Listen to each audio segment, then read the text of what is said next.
Here it What's is. going on, guys? It's Frito here for your Overwatch. This is Blizzard the video. just announced what they're calling That got the me Defense pissed off Matrix earlier. Initiative, aiming to fortify gameplay integrity and positivity. The blog explains that they understand the responsibility of trying to maintain a free-to-play game where anyone can make a free account without a paywall, so they've put up systems designed to help protect the integrity of gameplay and promote positive behavior. Okay, if that's the case, real quick, Apex doesn't do that.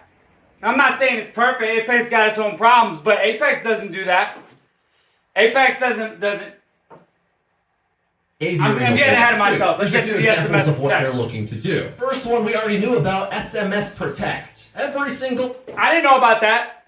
I didn't know about no SMS Protect. Apex don't do that. Matter of fact, EA, you can make a damn account saying anything. You make a whole sentence as a damn account name, and I love it. I love the chaos. Overwatch 2 account needs a cell phone to verify it. And that's starting October 4th. The same phone number cannot be used on multiple accounts at the same time. Stupid. So let's say if two Absolutely siblings stupid. have separate accounts, but there's only one cell phone in the house, well, you're going to have to try to find someone else with a phone. And players can't... Yeah, and for all, those of you that's like, oh, just find someone else's phone number or something. Well, what if they decide they want to play one day? And now they can't because their phone number's locked to your account. Now I got to start asking auntie, uncle, grandpa for their cell phone numbers. That's not the answer. Because also, that's a lie in itself because you're not that person that owns that phone number. Ridiculous. Can't use the same phone number to create multiple accounts, which is just the other thing backwards. A phone number can only be used once when making a new account, and certain types of numbers, including prepaid and voice over IP, cannot be used for SMS Protect. And keep in mind, because this is important, even if you owned the original... You see, that's my other problem. That's my other issue because, so what if I just like to have a prepaid account? I like to have a prepaid account. I don't need which I did have, by the way, for 2 years. All right. And I loved it. The only reason I switched over to a regular contract was because they had a promotion where I can get a $450 gift card. That was it. It was free money. But now if everybody is no, I just want to have prepaid for whatever the situation, that is their prerogative. Now they can't play the game because you're implementing something based on a system that's outside of the control of your system. Do you see the problem with this? Do you see the problem? This is a problem because this is a video game, okay? And this is what they're starting to implement. If you don't see the problem with this, okay, you're a part of the problem. And you might as well just say, you might just welcome this dystopia. Welcome them. We'll just welcome it, right? Just go like this, right? And reach out and be like, cuff me, arrest me, right? I don't want freedom. I don't want to be able to make decisions for myself. Make decisions for me, please. Please, I can't make them on my own. Listen, make the video game and put it out, okay? You're doing all this extra shit, and it's frustrating, okay? So Overwatch, you still need to activate SMS Protect to play Overwatch 2. It might be a bit annoying for you, but considering the safety that it gains, meaning that cheaters and disruptive players have a much harder time creating new accounts, I mean, this is safer than Overwatch 1, in my opinion. Overall, an important step to keep... You know what? And I blame all you fucktards out there, too, all right? You fucking cheaters, you smurfs, all right? I'm not saying that Blizzard is just in what they're doing, but they're reacting to what you've done. Okay? You assholes out there. You're ruining it. So it's both your faults. It's your fault and it's their fault. You're ruining it for everybody. That's why we can't have nice things. the integrity of the game strong. Next up, they talk about some systems that they're putting into place. I believe this is already in a game like Valorant and many other modern multiplayer games. Overwatch 2 will now be getting machine learning and audio transcriptions. Interesting language on this. They say, for years, our team has used machine learning to detect and prevent disruptive behavior, cheating, and disruptive text chat. And how well do we think that's been going? Hard to say. But they say our detection methods leverage multiple systems, including your in-game reports, to identify behavior that drives down the quality of the in-game experience. We're expanding our detection capabilities by introducing audio transcriptions in the following week after launch. Audio transcriptions allow us to collect a temporary voice chat recording of a reported player and automatically transcribe it through text-to-speech algorithms. The text file is then analyzed for disruptive behavior by our chat review tools. Once the audio recording has been transcribed to text, it's quickly deleted, as the file's sole purpose is to identify potentially disruptive behavior. The text file is then deleted no later than 30 days after the audio transcription. The system relies on players reporting disruptive behavior, so as soon as they encounter it in-game... What a bunch of narcs. What a bunch of sissies that we're producing now, right? Oh, he said something that hurt my feelings. I thought there was a system in place already. You can mute everybody. I don't care if you get rid of the general chat. Now, personally, I enjoy a little trash talking. I love it. Because I especially love when someone starts the game off talking shit and I just shut them down, right? I kill them with skill, right? Best feeling in the world. But this whole we need to protect people's feelings movement, I'm sick of it, all right? Y'all need to grow up, all right? Stop being soft, all right? It's just words, okay? If you're offended by anything that I have to say, all right, fuck you, okay? Stop getting offended. It ain't that serious, all right? If you ever meet me in person, I'm a pretty nice guy. I get along with everybody, all right? It's a video game, okay? Man. I miss the Xbox Underground days, y'all. I'll tell you, I miss them. I really do. And everybody was, at your mom's house. You know what I'm saying? Because we do not store voice chat data long term, this means you should report disruptive behavior as it's occurring in-game to give us the best chance at detecting, catching, and preventing disruptive players. I call BS. Your reports matter. Player reporting is one of the most effective methods by identifying and actioning disruptive behavior as quickly as possible. I anticipate this one to be a bit contentious. Systems like this begin to start to feel like a minority report, but the way it's explained here is that although it is recording you, it requires a player report for the system to go back and utilize that recording to check to see if that behavior was disruptive or not. Now, they don't go into detail about what level of scrutiny will they have, how easy is it to get a false positive, for example. This explanation... They're encouraging tattletaling, is basically what they're saying. You remember that? Do you remember, the old saying, snitches get stitches? Okay? They want to make everyone a snitch. That sounds like police state to me. Okay? Oh, please, report disruptive behavior. Report people acting up. I guarantee you that the people that will agree with this are the same people that will defend HOAs. You people, yeah. That you want to pay somebody to tell you what you're allowed to do.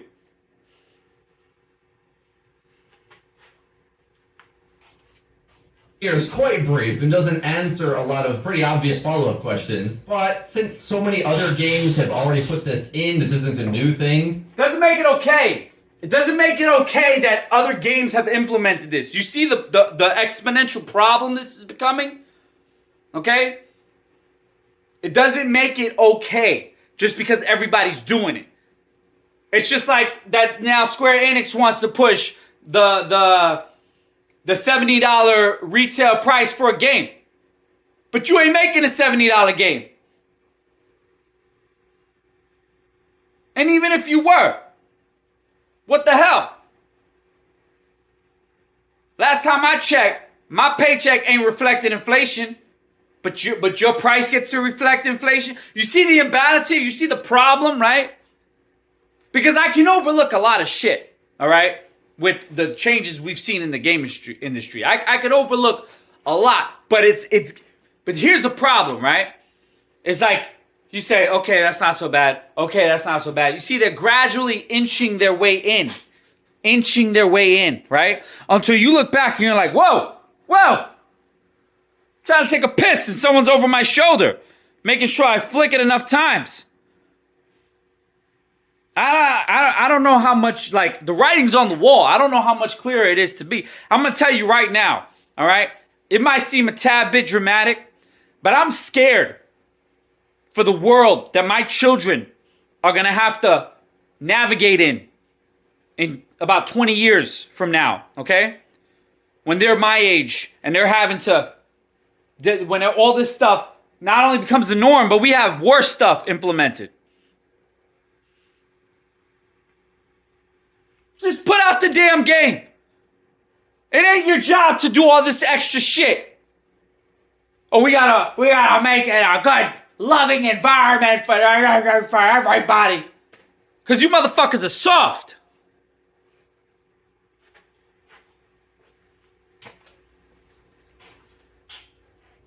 While I'm sure Blizzard will get blowback for instituting this, you'll get a lot of blowback. Standard now, whether Get it you right like it or now. not. I would hope that like gamer trash talk is okay and something. No, like, it's not. Hey, could we swap? No, because you can't even talk to the opposing team anymore. They've gotten rid of talking shit. You can't even talk shit now. You remember when you're on a basketball court? You just dribbling, right? And you talking shit. You talking shit the whole time. You talking shit. Oh, break his ankles. You know what I'm saying? Everybody like, oh, right? And that made you feel like shit. So you did one or two things, okay? You got back up. You kept trying. You practiced so you got better so you could school him next time, right? Or you stopped playing, okay? That's the beauty of shame, okay? Whatever happened to that?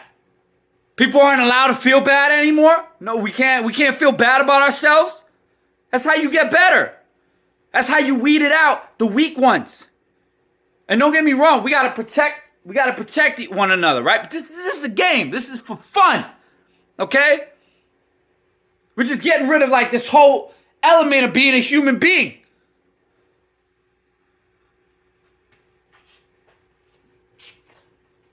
To counter this, Overwatch related things based around teamwork, sometimes that gets called toxic, and I don't think it is. So we'll have to see how this is actually instituted. I'm gonna have to go back to playing like old games, because all the new games are turning into this shit. The free account problem, you might also be worried about Smurfs or how easy it is for disruptive behaviors, hackers, etc. to get back into like your competitive matches, for example. To solve that, they have a more complicated first-time user experience. Now, this is specifically designed for brand new players who make their account post-launch. I believe if you already own Overwatch 1 and you're a diehard, I don't know how I feel about this one, to be honest. To you, but instead to the new accounts and Smurfs and all that will be created after the game comes out. So they say they want the first-time user experience to welcome players gradually into Overwatch 2, as they've seen consistent feedback from new players feeling overwhelmed by numerous game. Y'all let me know if you feel overwhelmed, huh? Who is that for? Exactly. Jump into the water. Who cares if it's cold? You gonna learn? That just sounds like pandering, like babying, like hand-holding for real. Modes and heroes. New players begin with access to a limited set of modes, heroes, and other restrictions to onboard them more gradually. Remember, they're gonna have like... Here at Blizzard, we want you to have a wonderful experience. Please take the time to go through this mandatory onboarding trial that we have here that you must go through in order to actually enjoy our game. We believe that because Overwatch 2 is a free-to-play live service that we're allowed to do whatever the fuck we want. And you have no say. Because you used to say that you paid for the game so you should be able to do what you want. So we came up with this great business model that says fuck you and your money because people are still going to pay us for those lovely sparkly, shiny cosmetics that we're going to put out. So we don't need your crap money, okay? Because we're going to get lots of it from our whales, okay? So you're going to sit there, you're going to shut up, and you're going to do exactly what we tell you to if you want to play our game. Because if you don't, then we're going to ban you. We're going to silence you. And we're not going to allow you to play our game. Because we proved that with Diablo Immortal, that we can make millions and millions of dollars. And there ain't nothing y'all can do about it. Because you motherfucking peasants are too fucking scared to band together. All right? Y'all ain't going to stop doing something crazy like stop playing our game. Are you crazy? This is Activision Blizzard. Y'all going to play it. You know it. We know it, so shut the fuck up and get on board, or see your way out the door. There, I just said what nobody at their fucking company will say.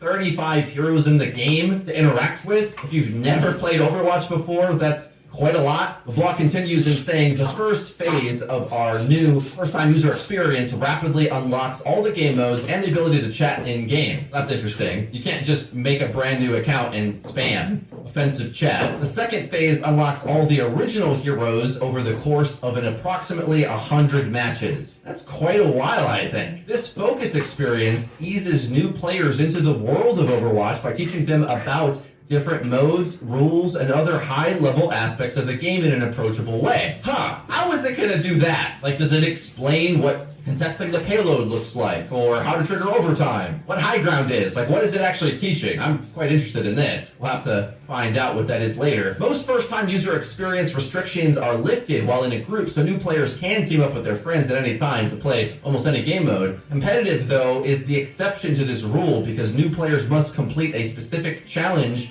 to access this game mode. Requirements to enter competitive mode are changing with Overwatch 2. We are removing player levels in game, so instead of having to reach a certain level, new players are now challenged to win 50 quick play matches. You have to win! You hear that? That's kind of nuts. This gives new players time to prepare for the higher That's a little bit wild to me because you have to win 50 matches. In the early days, that's gonna be tough. That's gonna be tough because everybody and their mother is gonna be trying to get onto the competitive ranking system. So everybody's gonna be gunning for them wins. You talking about like I'm gonna say the first 4 weeks probably. People just gonna be breaking out all the bag of tricks. All right, people gonna be.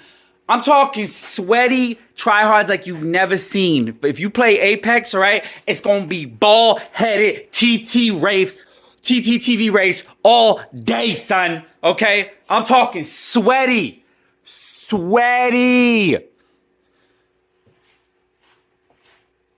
That come with competitive, while long-term players don't feel discouraged by teammates who have less experience. In the process of unlocking competitive, we analyze new player skill level to optimize matchmaking in a way that feels good for everyone. Okay, a much more elaborate process to get into comp. This will make grinding a Smurf take a lot longer. And also, with those extra games, you would think that the MMR would be a bit more accurate. It's like, think of it, if you're a GM Smurf, you'd have to somehow balance between trying to win your games while also not revealing that you're a Smurf to the MMR system. On top of that, you need a cell phone anyway, and while all these things are possible, they're just extra hoops to slow down the process. First-time user experience was designed to make Overwatch 2 a welcoming approach. They're breaking more than they're fixing with these features, or these changes rather.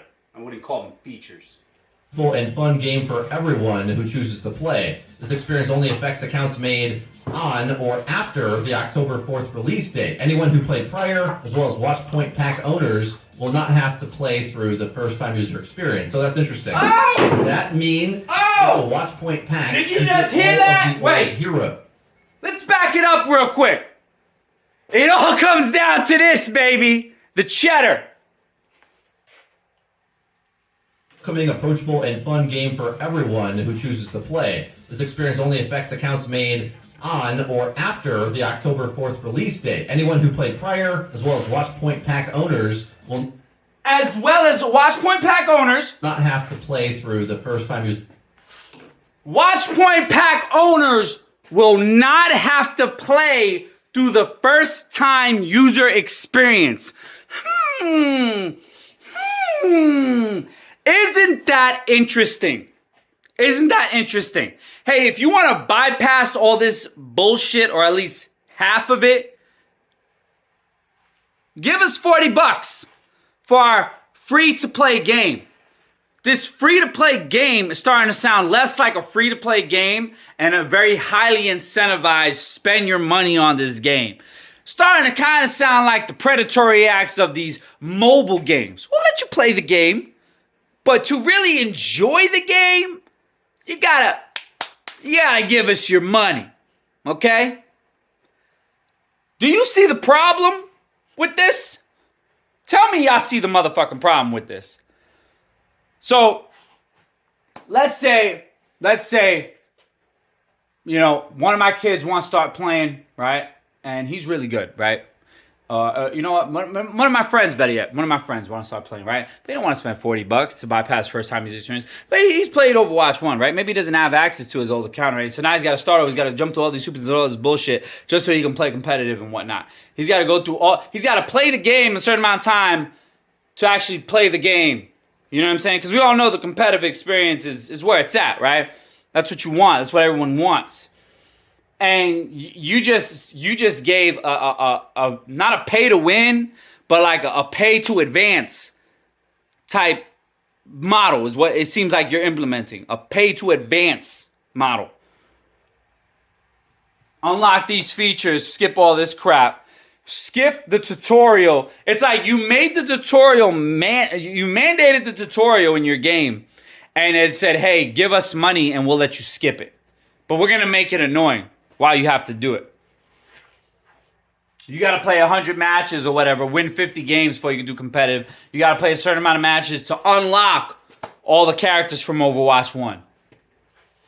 You took a great franchise and you took a shit on it. All right? You threw it in the blender and said, woo! That's what you did. Who the fuck is making decisions over there? Experience. So that's interesting. Does that mean with the Watchpoint pack, you get all of the old heroes? It sounds like that. But new players in the free-to-play route have to work for accessing the Overwatch 1 stuff. And I'm a bit curious on this. Because on one hand, it's like, okay, this is a bunch of hoops to jump through. On the other hand, they did just say you could just buy the Watchpoint pack and bypass all those hoops. Is that going to be a thing indefinitely? But either way, you have to win 50 matches to get into competitive, so don't get too worried. But there is a cute little back door for Blizzard to still make money during the process of people trying to make Smurf accounts, of course. Next up is endorsements. Endorsements are being changed where there will only be a single endorsement category per match, and you can only endorse players on your team. They say through this change, positive players will have an easier time achieving and maintaining high endorsement levels by just making the system a lot simpler, less options to avoid maybe the choice paralysis. And they say our goal is that players recognize and aspire to be positive forces in our community, and we plan to award a battle pass experience to players with high endorsement levels to show our appreciation. So that's something useful. Now, some major changes to the pre-competitive match screen. As mentioned, player levels are being removed in Overwatch 2, with experience going towards leveling up your battle pass.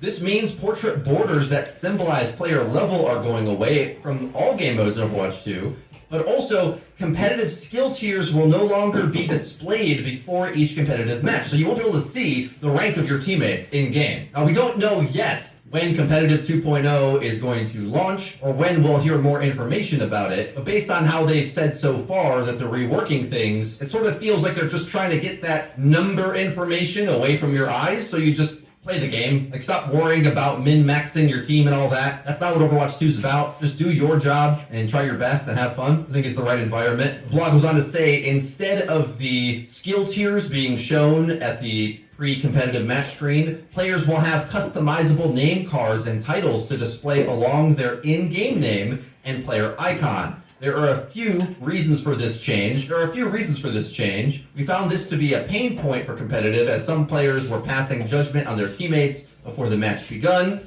causing either explicit or implicit bias to occur immediately. We want this change to help players work together by eliminating this potential bias. Also, I'll say over the years of competitive, if let's say there was a decay system, even the soft decay system Overwatch 1 has with the 3900 reset, when the game normally tells you the SR of your teammates and you're used to looking at the information and sort of judging where your team stacks up to the enemy team, but then that public SR number.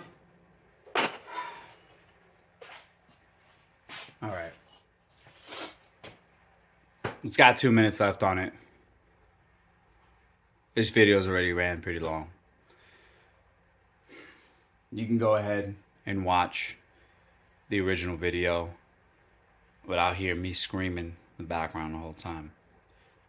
I'm going to put a link in the description, but I doubt you're going to need it because his channel is very popular. And chances are you're already subscribed to it if you're seeing this one.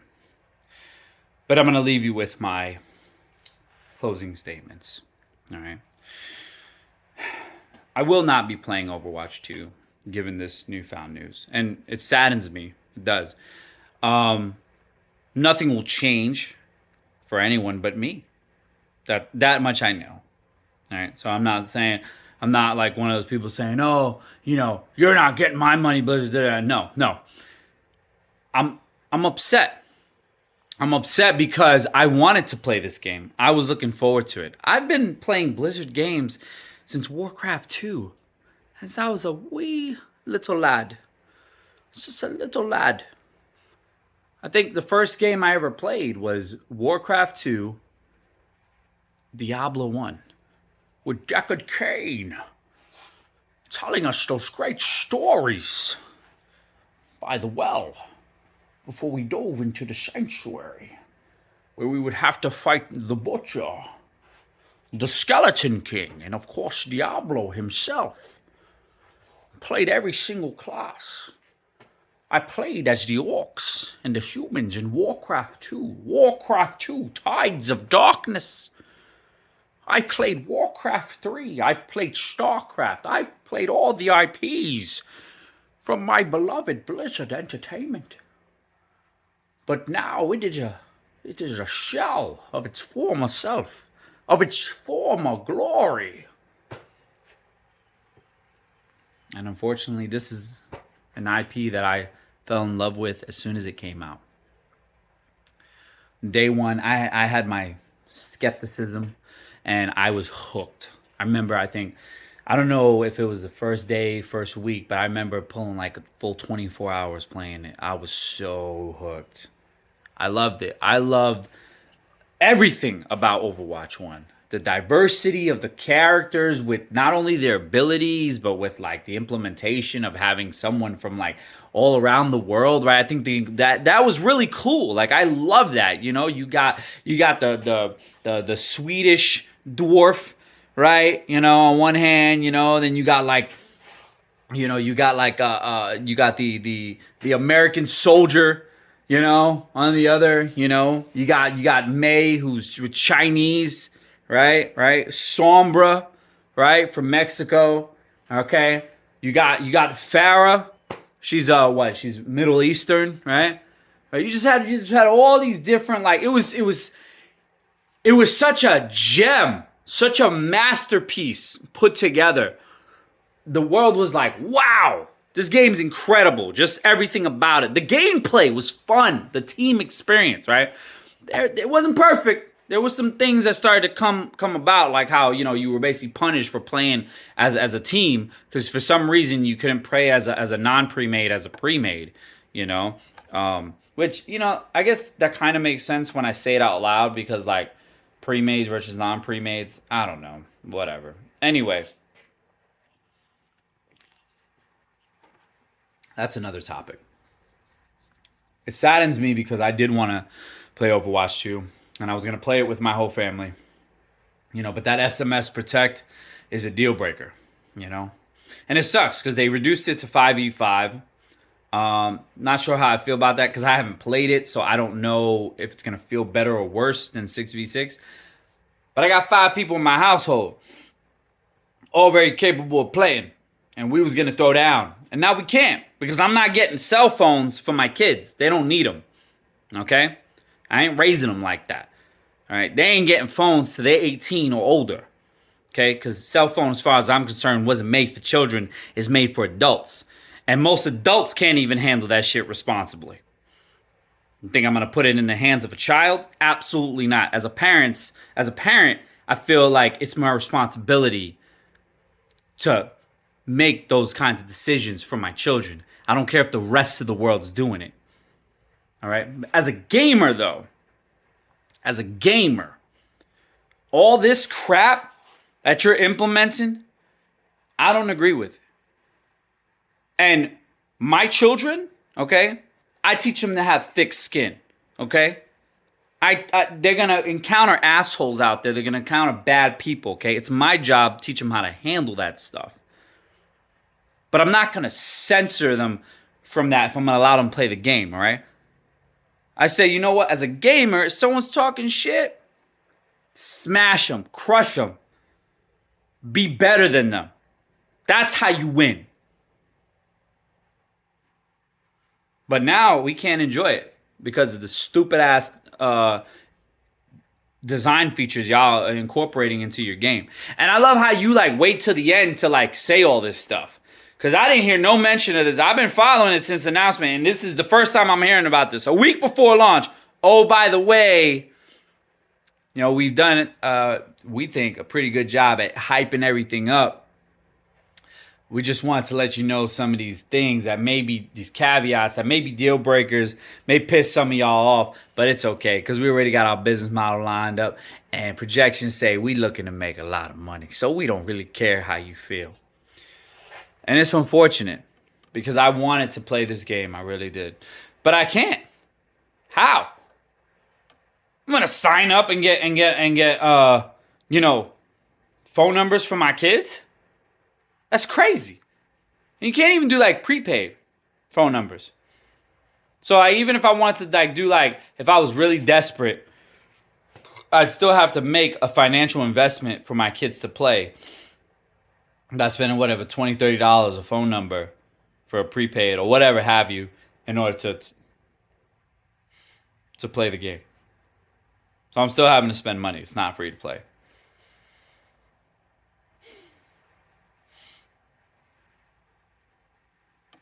Y'all do what y'all want. I'm sure my situation is very unique, and most of y'all are going to still play, right? Because, you know, you guys don't have phones? Of course you do. Everybody does, right? Because you still play Diablo Immortal. You gave them your money, okay? You guys are going to make your own decisions. You're adults, most of you, okay? You're a human being. You're free to make your own decisions, all right? I've made mine, all right? What I do has no impact on what you do and vice versa. I'm just a guy on the internet sharing my frustration with, you know, one company and their BS. There's other companies that make video games. There's other video games to play. And so I'll go and I'll play those games. But it's with a heavy heart because I'm a Blizzard fanboy. I'll admit that. I am. You know, I'm still looking forward to Diablo 4. I'm still looking forward to Dragonflight. I'm hyped up for that because I love WoW for its own reasons. You know, I love StarCraft for its own reasons when I played it. I love, you know, Diablo. It's all different, right? I didn't play Diablo Immortal. I didn't even download it on my phone. There was no reason because all you did was reskin Diablo 3 with a business model that has predatory practices to suck as much money as they can out of people, and the internet exposed that. So it's no secret. But y'all still made a ton of money from it, so I hear. So anyway, I'll just have to watch, you know, as everybody else plays Overwatch 2. I'll watch coverage on it, but unfortunately, I won't be able to participate in it. It is what it is, right? Life goes on. Anyway, that's all I got for now. May release another video, you know, as the news comes in or whatever have you. Maybe something will change. Honestly, I don't really have high hopes. I think this is like the nail in the coffin for me. You know, even after everything that happened, even after the content drought and everything, you know, I had hope. I had hope for Overwatch 2. And it's looking real grim now, unfortunately. So, Way to go. You guys that are running that company, good job. You're making your investors, right? And your board members or who have you. You're making the people at the top tons of money. Good job. Good job on you, okay? Keep simping, keep brown nosing, keep, doing whatever you have to make them happy, right? Fuck us. Fuck the consumer. Fuck the customer, right? All that matters is that they make money, all right? And that you try to, put as many layers of bullshit on it to wrap it up. Wrap that turd up with as many layers of wrapping paper that you need to make it look shiny and beautiful, But let me tell you something, all right? You're a human being and so are we, okay? And we see through your bullshit, okay? You're not smarter than any of us, all right? Despite what anyone might have told you, okay? I hope this reaches one of you at that company. I really do. Unfortunately, we all know it ain't going to make a difference. But it's just, this is something I feel that needed to be said. So, it's been said. Have a good day, everyone.